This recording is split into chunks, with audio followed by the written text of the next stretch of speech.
que seria a reforma íntima? Buscar a nossa transformação pessoal. Fazer aquela autoanálise honesta, sincera, ver, observar os nossos defeitos, as nossas dificuldades e batalhar, perseverar, insistir em tentar corrigir.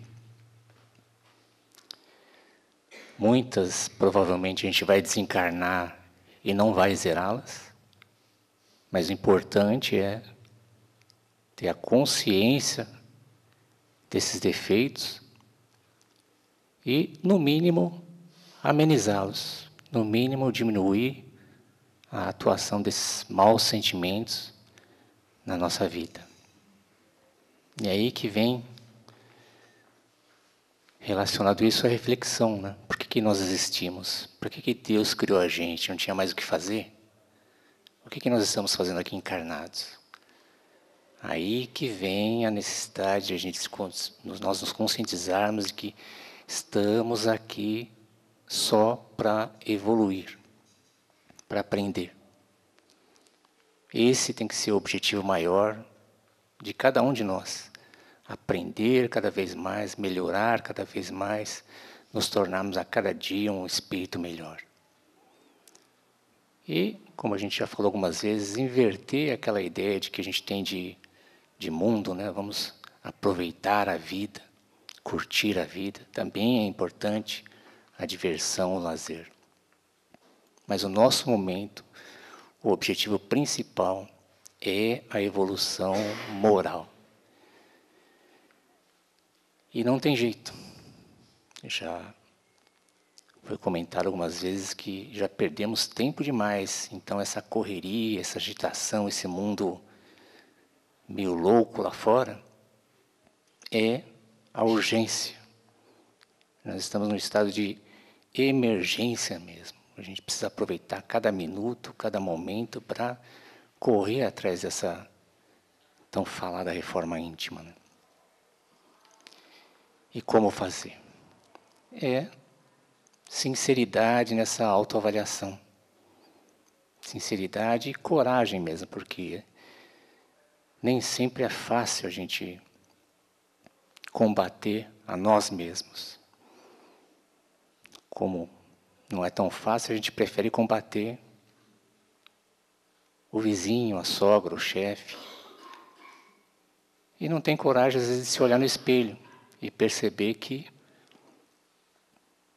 nós temos, às vezes, tantos defeitos ou mais defeitos do que aquele a quem a gente está criticando, quem a gente, entre aspas, não gosta, não simpatiza. Então, o Espiritismo vem, quando nos fala de reforma íntima, o próprio nome já diz, né? Reforma íntima, é particular, é pessoal, é individual. Para a gente não se preocupar com a reforma do próximo. É cada um, como a gente fala, cuidar da sua vida. Ver onde a gente erra, onde a gente tem dificuldades. E aquela história de que, nossa, mas esse sentimento não tem jeito, eu vou desencarnar com ele, né? Aí que precisa da consciência de que isso não é bom. Esse sentimento faz bem para a gente, nós nos sentimos bem com ele.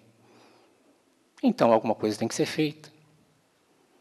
Quanto mais a gente adiar, quanto mais a gente, como espírito, né, vamos deixar para as próximas encarnações, as dificuldades, provavelmente a vida vai trazer uma dose um pouquinho maior de encontro a essa necessidade.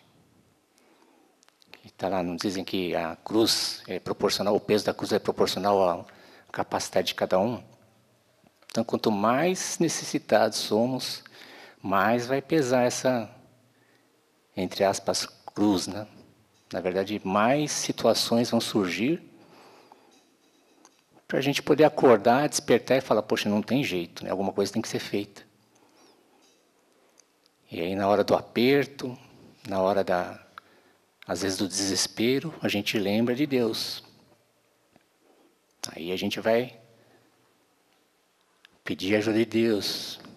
Vai para a casa espírita, vai para a igreja católica, vai para a evangélica.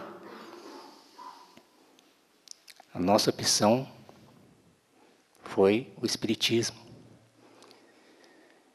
E o espiritismo é uma doutrina, uma filosofia, para alguns é uma religião, outros é uma filosofia, mas enfim, o espiritismo nos traz a possibilidade muito importante de conscientização, de que os nossos defeitos, as nossas dificuldades, quem vai resolver somos nós mesmos. Deus vai dar uma ajudazinha, um empurrãozinho, mas a solução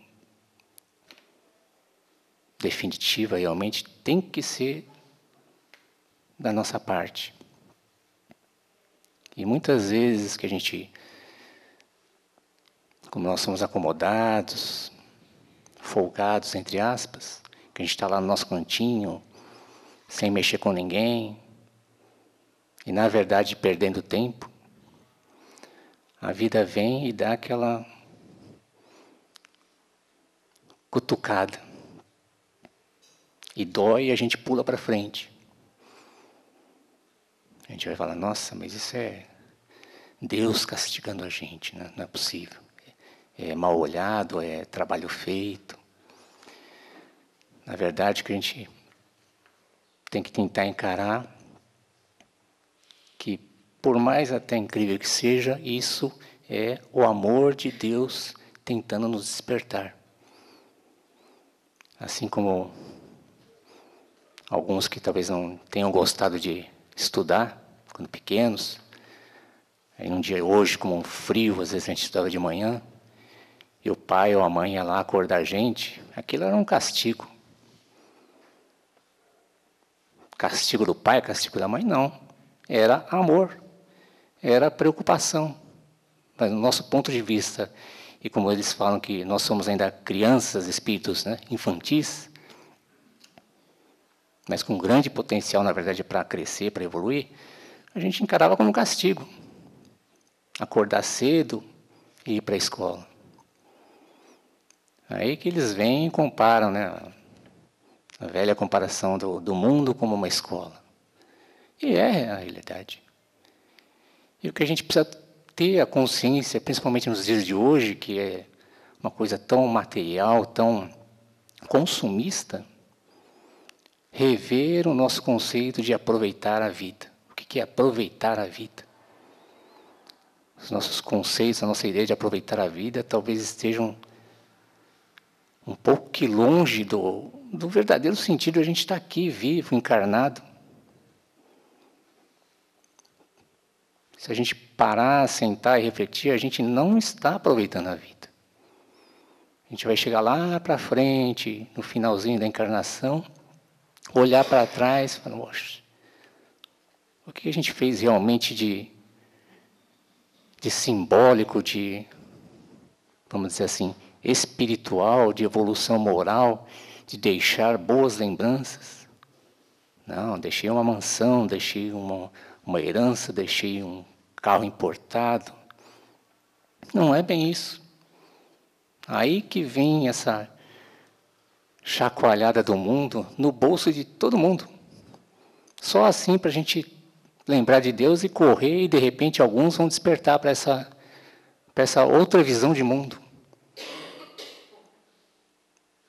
Que a vida, que eles falam, não, a gente não está aqui brincando. Essa é a nossa realidade. E a brincadeira é séria, não é fácil, mas é possível a gente, entre aspas, aproveitar a vida.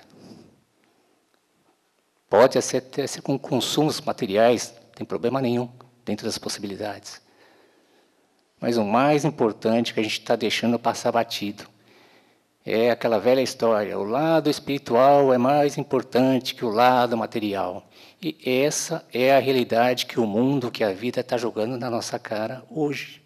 esvaziando o nosso bolso, nos forçando a pedir socorro a quem? A todas as religiões que existem por aí. Então, o Espiritismo veio e nos possibilita isso, o conhecimento.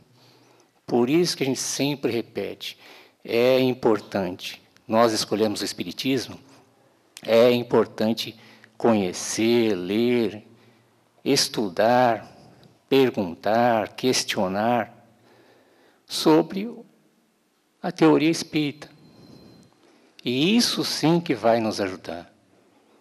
Isso sim vai nos dar aquela base, aquela força, aquela independência de saber escolher, saber que isso é assim, aquilo não é nem tanto. Mas na hora da escolha a gente vai estar consciente de que isso é certo ou isso não é tão certo. E arcar com as consequências.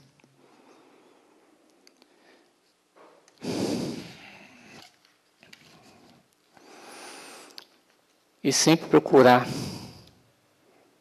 dar um passo além do que a gente costuma ficar, né? Sentar, esperar, ouvir, receber.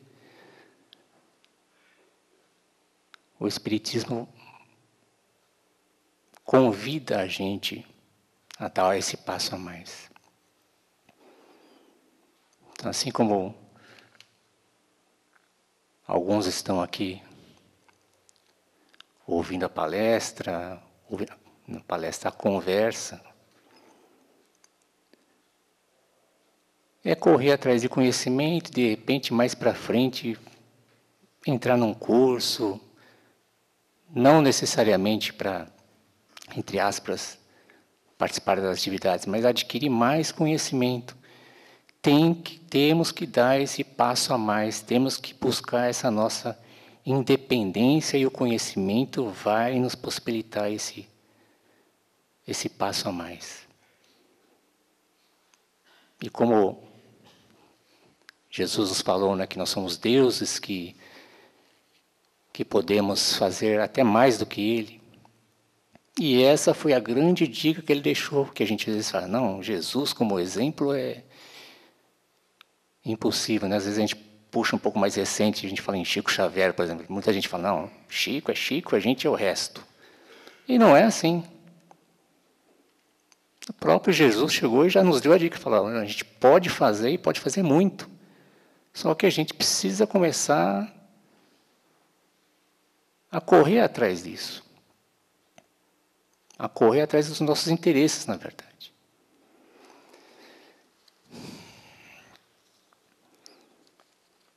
Então, só vou dar uma pausa aqui para a gente tocar uma música que, na verdade, já tocamos algumas vezes, mas tem tudo a ver com essa reforma íntima. Tá bom?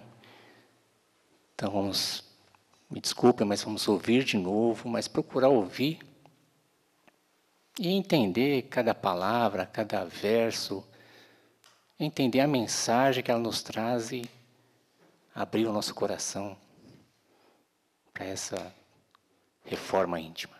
Tá bom? Vamos fechar os olhos e ouvir com atenção a letra. Tá bom?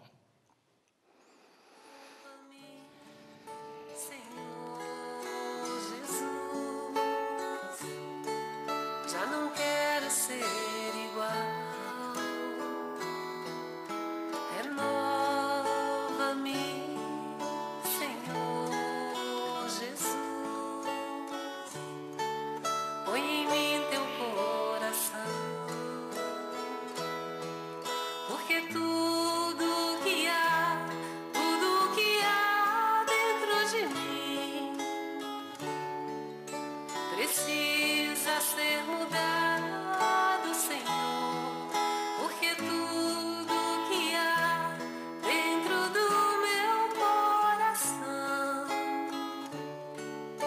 precisa mais de ti. Sustenta-me,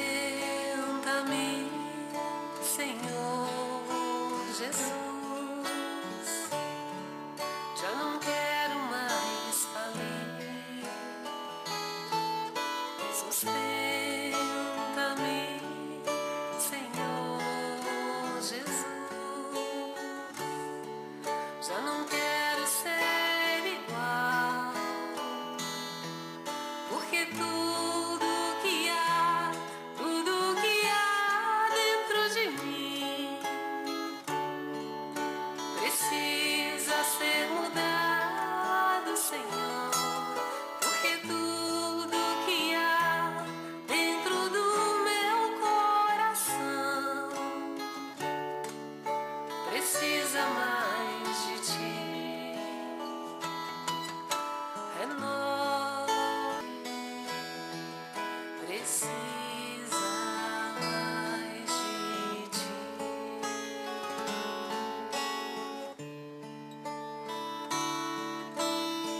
ti.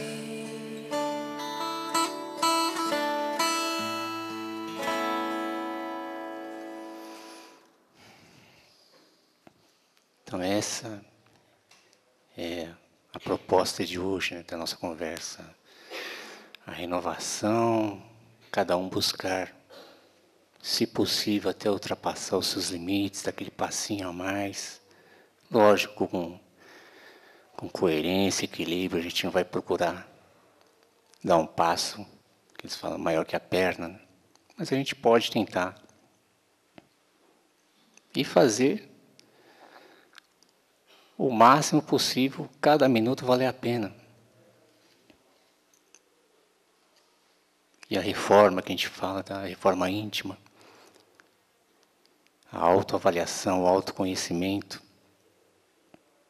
a prática da caridade, o amor ao próximo, que o Espiritismo tem a frase, né, fora da caridade não há salvação, procurar fazer pelo outro, com equilíbrio, com racionalidade, saber qual que vai ser o nosso limite, até onde a gente pode chegar e até onde começa a responsabilidade do outro. Que muitas vezes a gente ultrapassa essa linha divisória, vamos dizer assim, passa do nosso limite, invade a responsabilidade do outro e acaba se complicando. Por isso que a gente volta na necessidade de conhecimento.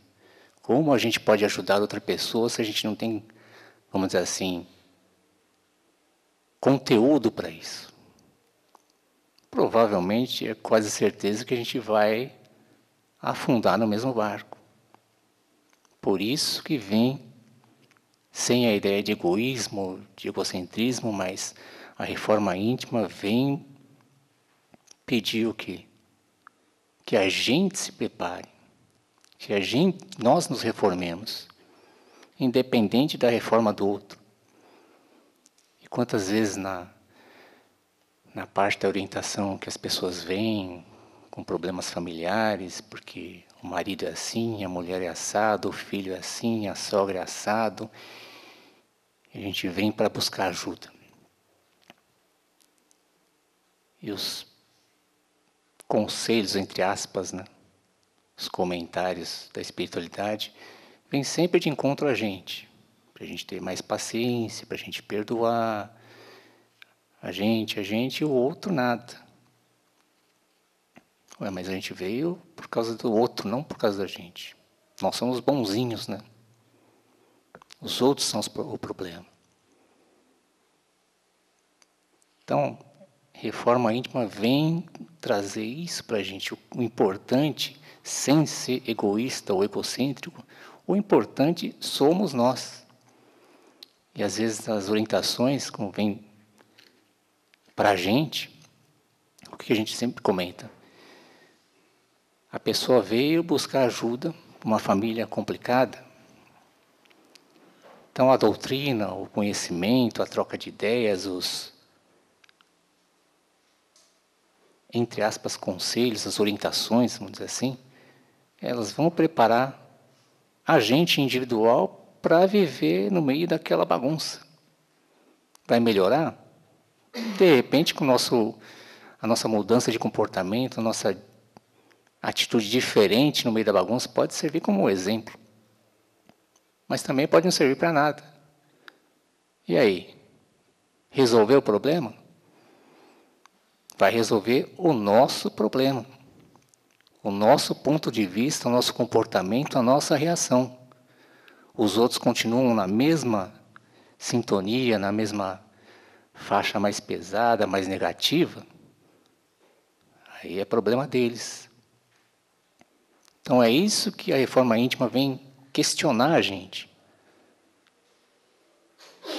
O importante, o principal é como cada um individualmente está melhorando, está evoluindo, está aprendendo, está se tornando uma pessoa melhor. E nós, como pessoas melhores, com um pouco mais de conhecimento,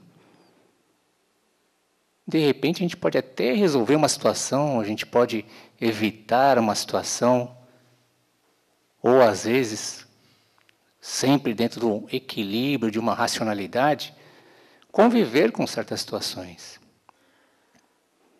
Mas aí, o conhecimento, o Evangelho vai nos dar essa dica de como agir, de como escolher, de como nos comportar. Tá certo? Então, por isso que é importante. Temos que dar esse passo a mais. Temos que dar esse salto de conhecimento, de independência. Independência, a gente nunca é independente, mas a gente tem que procurar mais conhecimento possível.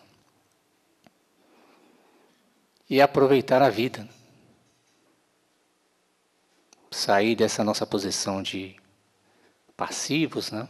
Eu lembro de uma história que, mais ou menos assim, a pessoa desencarna, aí, entre aspas, vai na frente de Deus, né?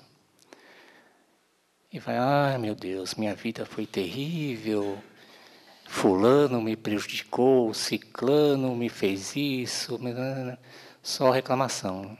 E Deus lá, só, tá, e aí? E o que você fez? Não fiz nada, porque fizeram mal para mim, sempre maldade, e eu sempre sofrendo. Mas você não teve uma reação, não teve? Não, meu Deus, eu sou um pobre coitado, um sofredor, minha vida sempre foi sofrer. O senhor pode me ajudar? Mais ou menos a história assim. Então, Deus chega e fala, então, vamos fazer o seguinte, você vai, no fim daquela fila lá, espera que você vai ser ajudado, só que vai demorar um pouquinho. Que é o que eles falam da fila da reencarnação, que tem bilhões, milhões de pessoas. Vai lá e espera. Então é isso que a gente tem que despertar para aproveitar a vida.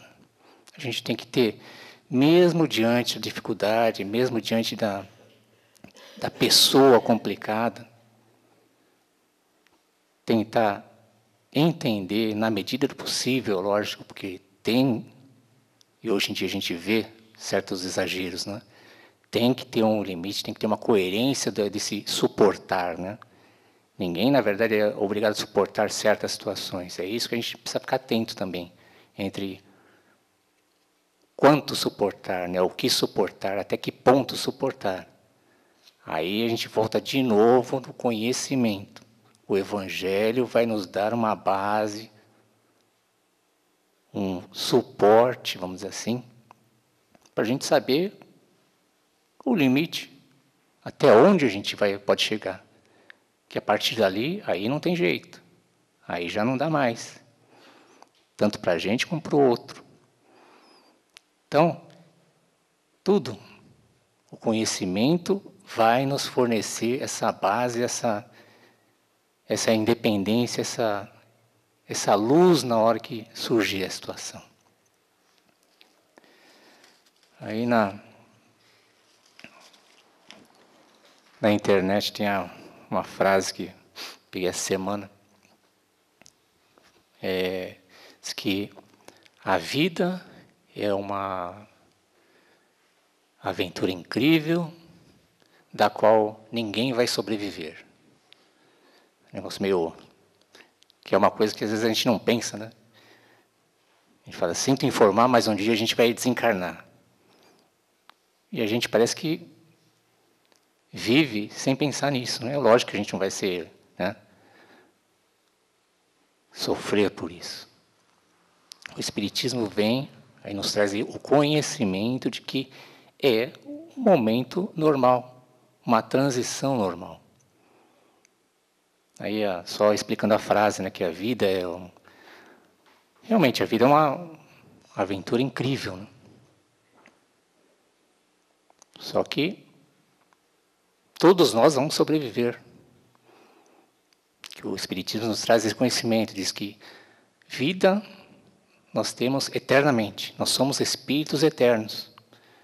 Agora, encarnação, aí sim, vai ter começo, meio e fim. Assim como essa encarnação que a gente está tendo agora, teve um começo, está tendo o durante e vai ter um final. Então é aproveitar da melhor forma possível. dentro do que é possível, das dificuldades, das situações. E ter aquela coisa de aproveitar a vida, que a gente, se for sentar e avaliar o grau de satisfação de cada um, né, pessoal, íntimo, provavelmente ninguém vai estar satisfeito com o tipo de aproveitar a vida. O Espiritismo vem e fala, isso que a gente está vivenciando agora, isso seria aproveitar a vida. Nossa, isso é aproveitar a vida?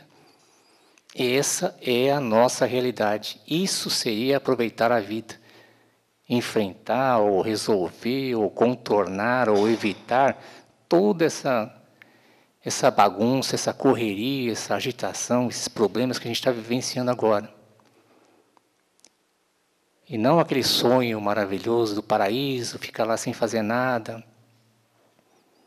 A gente ficou muito tempo sem fazer nada, e a vida veio com amor, para a gente parece que é com dor, mas é com amor, nos empurrou, está empurrando a gente para frente, está fazendo a gente avançar de alguma forma.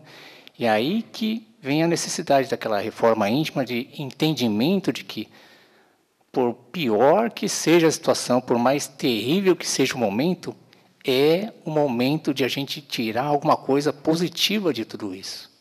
Porque se a gente não tirar nada de útil, nada de positivo, o conhecimento vem e nos diz, vai ter que repetir de ano. Vai ter que repetir de ano. E a ideia da escola, quando a gente estava pequenininho, quanto que 1 mais 1 para a gente era uma conta dificílima. Aprendemos como tem 1 mais 1, depois a tabuada, aí vem raiz quadrada, aí vem a equação do primeiro, segundo grau. Para alguns, a derivada, a diferencial, integral, matriz e sei lá quem entende matemática. Cada vez mais complicadas, as exigências vão de acordo proporcional com o nosso conhecimento. E às vezes é até medo, né? A gente precisa de correr atrás de conhecimento. Às vezes a nossa mentalidade não, quanto menos eu conhecer, menos dificuldade eu vou passar, né? E não é assim. Isso é perder tempo. É termos coragem de correr atrás de conhecimento e deixar que a vida venha e nos faça a prova, né? Conhece isso, isso e aquilo? Então vamos ver, vamos praticar. E aí, com certeza, quando a situação vier, pode ser complicada no momento, mas a gente vai passar de uma forma diferente. A gente vai ter uma visão diferente, entre aspas, da desgraça. E é isso que o Espiritismo vem nos trazer. Conhecimento. E outra coisa que me veio também é aquela coisa da morte, né? Falou que a vida, ninguém vai sobreviver, e realmente todo mundo vai desencarnar, né? Que a gente já ouviu falar tanto da melhora da morte, né? A pessoa melhora antes de desencarnar, né? Que com meu pai aconteceu isso, com a minha sogra aconteceu isso. E aí vem a reflexão, né? Muitas vezes acontece isso para afastar a gente, que é lógico, a gente não quer que ninguém desencarne, entre aspas, né? Tem ainda esse sentimento, né? Só que, se a gente pensar bem, a gente perde um momento importante da pessoa que a gente ama, que é o momento da desencarnação, que a gente não vai estar junto. A gente obriga a espiritualidade a nos afastar para a pessoa poder seguir o seu caminho, que a gente não deixa. Então, até isso, a gente tem que começar a refletir com relação à desencarnação. É um evento natural, é um evento que não tem como, mas a gente podia estar junto, a gente podia estar participando com amor, com fé em Deus, confiando na vontade de Deus acima da nossa. E aproveitar esses últimos momentos que a gente às vezes acaba passando longe da pessoa que a gente ama.